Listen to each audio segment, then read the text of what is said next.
শিখন নকশা, গণিত। এখানে বিদ্যালয়ের নাম, শ্রেণী, বিভাগ, সময়সীমা, তারিখ, শিক্ষক শিক্ষিকার নাম।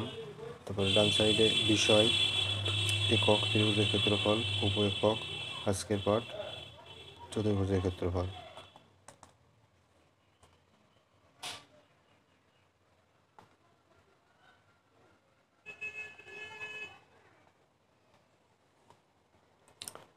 প্রথমে শিখন লক্ষ্যর উদ্দেশ্য স্মরণ করা, অনুধাবন করা, প্রয়োগ করা। তারপর বিশ্লেষণ, মূল্যায়ন, সৃজন। পরে পাঠের প্রেক্ষিতে শিক্ষার্থীর বিশ্লেষণ।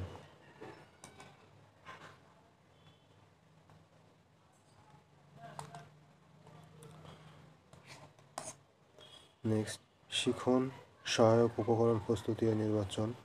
এখানে সাধারণ উপকরণ, বিশেষ উপকরণ।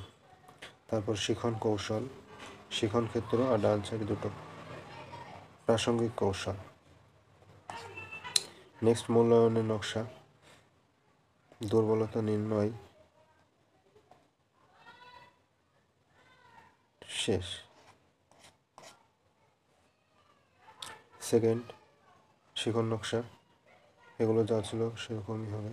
এককটা হচ্ছে প্রতিসাম্য, আর আজকের পাঠ হচ্ছে ঘূর্ণন প্রতিসাম্য।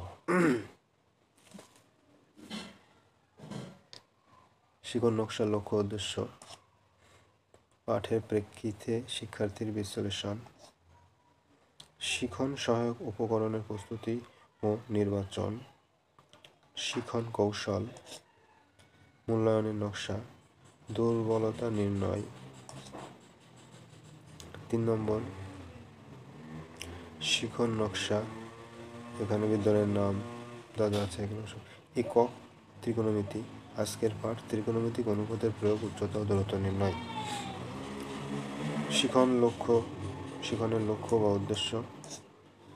তারপর পাঠের প্রেক্ষিতে শিক্ষার্থীর বিশ্লেষণ, শিখন সহায়ক উপকরণ প্রস্তুতি ও নির্বাচন, সাধারণ উপকরণ, বিশেষ উপকরণ, শিখন কৌশল,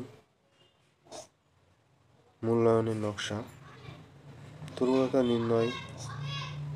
3 নম্বর, লাভ ক্ষতির উপরে এলডি, আজকের পাঠ লাভ ক্ষতি সম্পর্কিত ধারণা, প্রমাণ ও সহজ সমস্যার সমাধান। শিখনের লক্ষ্য বা উদ্দেশ্য, এখানে 5টা ভাগ আছে। পাঠের প্রেক্ষিতে শিক্ষার্থীর বিশ্লেষণ, শিখন সহায়ক উপকরণের প্রস্তুতি ও নির্বাচন, সাধারণ উপকরণ, বিশেষ উপকরণ, শিখন কৌশল, মূল্যায়নের নকশা, দুর্বলতা নির্ণয়,